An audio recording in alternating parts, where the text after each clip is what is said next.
We have people that are very much in the piety and the praying that goes on constantly, even when the church doors are closed, okay? I call these my prayer Marines, okay? And Claudia is one of those Marines. She is the girl that stays in here praying for all of us and for all of you long after everybody's gone. And she has a great devotion to Jesus, a great devotion to her faith. I only wish I could be as close to her as she is in her big life. So I would like to now bring Claudia.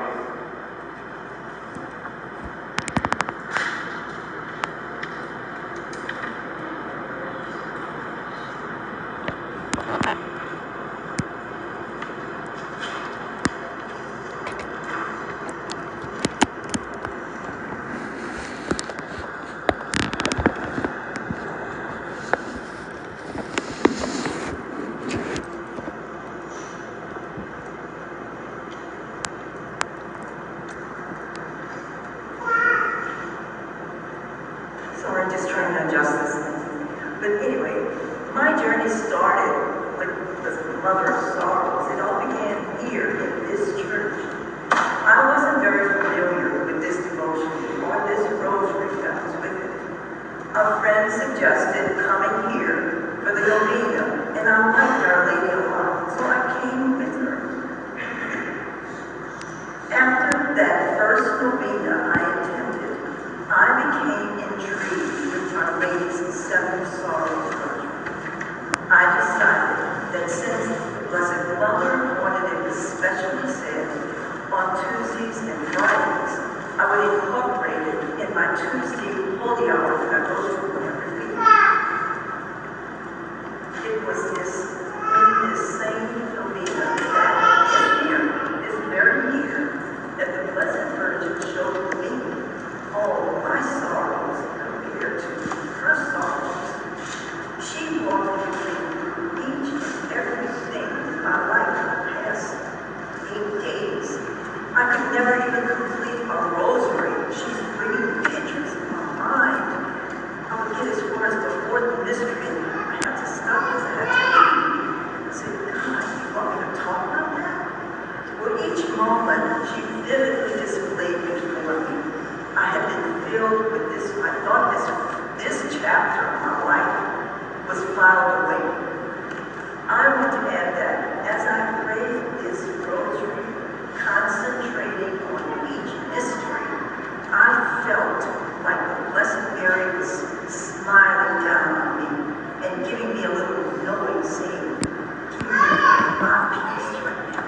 I like this. Continue. So, I keep on saying it every Tuesday. So I'm going to start with some of her sorrows. The first sorrow is Simeon's prophecy. In Luke 2, 34-35, behold, this child is set for a sign which will be contradicted. In thy own soul a sword shall pierce. When Simeon pronounced to her about a sword piercing her heart, all her joy was changed into sorrow. She knew her son's life would be sacrificed for the salvation of the world, but it was then, at this time, that she learned more distinctly and in greater detail what suffering and what a cruel death awaited him. She knew he would be persecuted and opposed in every way. For me, as Blessed Mary heard the news and was about her son's outcome, it was on January 1st, the year 2010, on New Year's Day, that my husband Louis and I rushed to the emergency room. He was suffering with a blockage of his colon. There, after waiting and examination, we were told that he had cancer. Shock and depression filled our hearts and minds as we sat, he laid and I sat and cried, just cried together in that cubicle. They relieved his discomfort, but they admitted,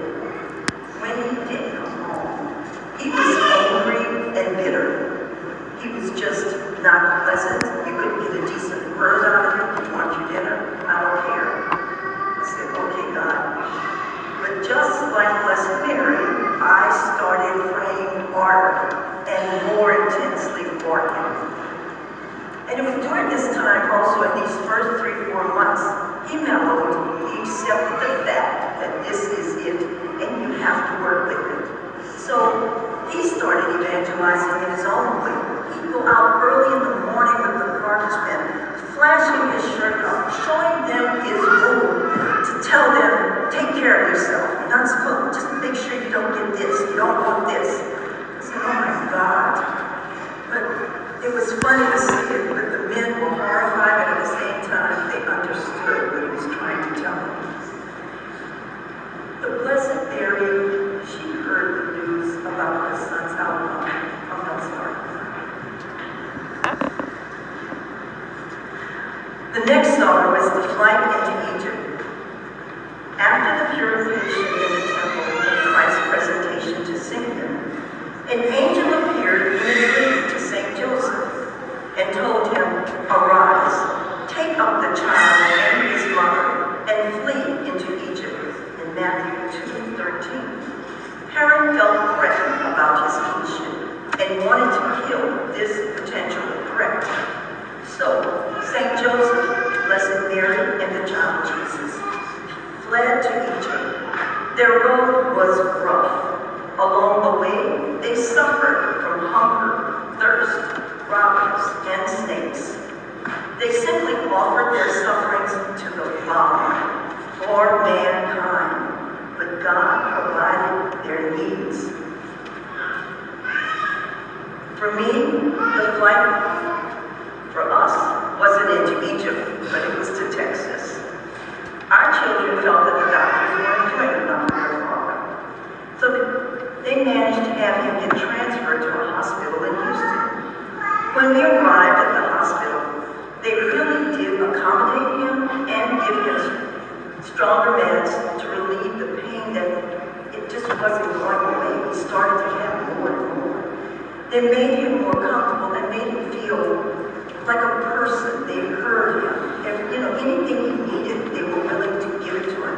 And there's many times as we had to get up in the night to go to the emergency room because he might have another infection. They still catered to him. And we got tired of it, but we had to admit he was being treated well. During that time, my husband and I became closer with each other. And we became closer with his children. And we started praying too. We were praying the rosary, ironic communion. And it was also that time that God gave him a dream. I haven't told the kids this. But he was dreaming that his mother and his father were in a red convertible. And they were going to a party. And they came and invited him. They said, come with us, come to this party with us. And he said, oh, I don't know. And he said, well, okay. So he got into the back of the car, and my mother-in-law was the one driving. My mother-in-law and my father-in-law were both deceased. And my mother-in-law was half blind. And there was no way those two men would ever let her drive them around. So when I heard that dream, I said, oh God, that means he is going to die. That was his way of conveying to him the outcome. And then another night, in the month of June, at the end of the month, he had this dream. He said God showed him every single thing he ever did wrong in his life. And he was horrified. He couldn't believe, that this was all him. He was almost shaking. And I told him, I don't want to know what that is, but I do know. Turn to God and ask for his forgiveness. And I left it at that. And in those months, while we were still prior to his death, he became better and better. He reminded me sometimes, we can see the rosary today. I said, okay, let's do it now. So, in the next fight, the next sorrow, the loss of Jesus in the temple. The third sorrow was one of the greatest that Blessed Mary had to endure in her life, the loss of her son in the temple. For For me, this third sorrow of Blessed Mary served as a consolation for me. I didn't lose my husband. I was really finding my husband. And I needed her, and it was in that consolation knowing that he wasn't going to be there all the rest of my life. I found comfort in her. She was my strength through these long nights of getting up to help him, sleeping on a sofa or a rollaway bed for 7 months straight. I could sleep longer in a bed, but he couldn't sleep any longer. He had to sleep in a recliner. And he didn't. He would have been downstairs, and I didn't want to leave him by himself, and he didn't want to be left by himself. He wanted me downstairs with him. And just like Blessed Mary, she knew the outcome of her son's life. I also knew, but just kept praying for his soul. I wanted him to go to heaven. In the fourth sorrow, Jesus meets his mother on the road to Calvary. "O sorrowful mother," exclaimed St. John, "your son has now been condemned to death. He has already set out on the road to Calvary, carrying his own cross. Come, if you desire to see him, and say farewell to him as he passes through the streets." Blessed Mary saw her son pass and looked like a leper. How could they do this to her holy, blessed son? For me, as I sat by my husband's bed, I knew he was coming to the end of his life. And it was during these 7 months we grew more and more involved with each other.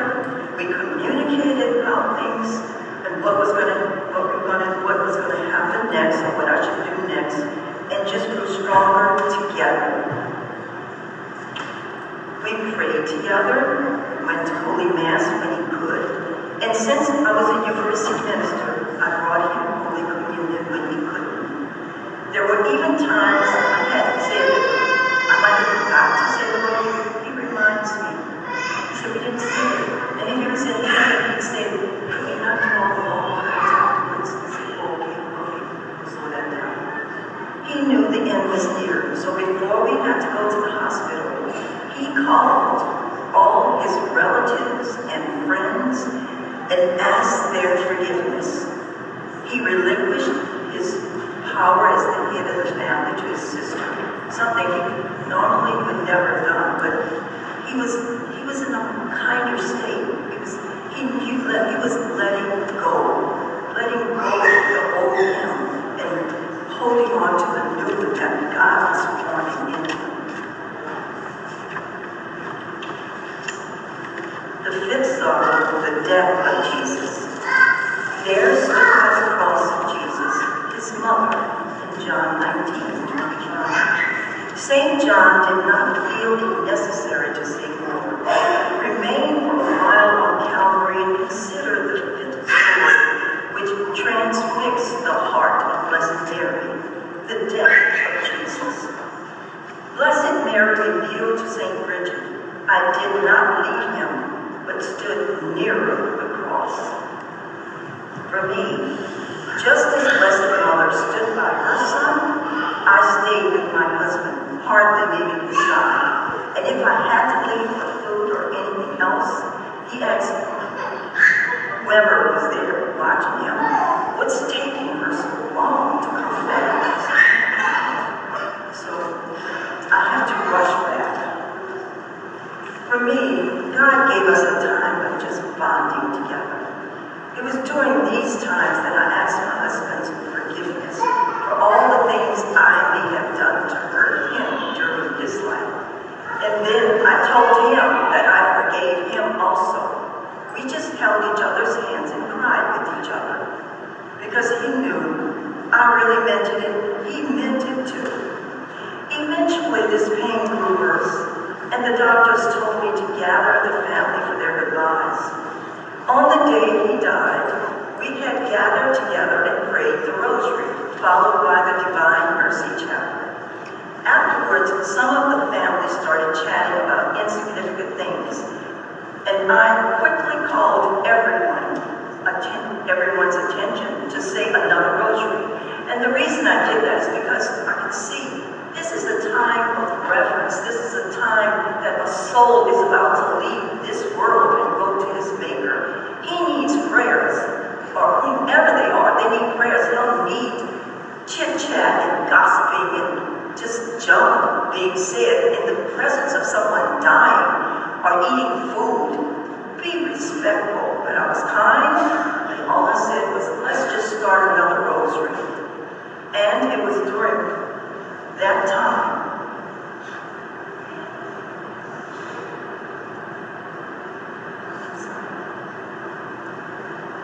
it was during that time, that's when he passed away. He took his last breath, and I felt like a weight had lifted off of me. I felt like a rock had been taken out. At the same time, I felt a peace, and I felt a lightness in my soul. But I didn't know what else to do, just to walk around and see what I had to do. And I still didn't know what to do. I was in the daze. At the seventh sorrow is the burial of Jesus. St. John said, the afflicted mother follows her son to his resting place. When it was time to move the stone to close the entrance, the grief-stricken disciples approached our Blessed Mother and said to her, "It is time now, Our Lady, to close the tomb. Forgive us. Look at thy son once more and say goodbye to him for the last time." Mother Mary's grief was so intense that the holy disciples and women who accompanied her mourned even more for her than for their Lord, St. Bernard said. The burial of Jesus. At the funeral, the ladies in the church neglected to start the rosary, so I moved from my pew, went by the coffin, and told everybody, we're going to say the rosary now. I felt that it was going to be the last time that we would say the rosary together. And afterwards, when we were exiting the church, there was no one to walk with me. My son was busy with his family, and my daughters, everybody was together. And I was all alone, but I wasn't sad. I was happy. But God sent this smiling, cheerful funeral director to firmly take my arm, and we were smiling and almost laughing as we went through the doors of the church together, marching with the crowds. It was a beautiful, holy farewell mass for my husband. In concluding, as I was comforted and carried through this heavy part of my life by blessed Lord Jesus Christ and his Holy Mother, I know that they will also be there for you during all your joys and sorrows. And he will be there to protect you. She will be there to intercede and lift you. You will be made whole if you lean on and trust in them. Pray the Seven Sorrows Rosary more than just at St. Novena's, but on your own. And receive also all the graces that she wants to give you. And if you have enjoyed this message, please, no clapping. It was Our Lady's message she wanted me to tell. Let us give God the praise and continuing with his holy sacrifice of the Mass right now. And thank you very much for listening.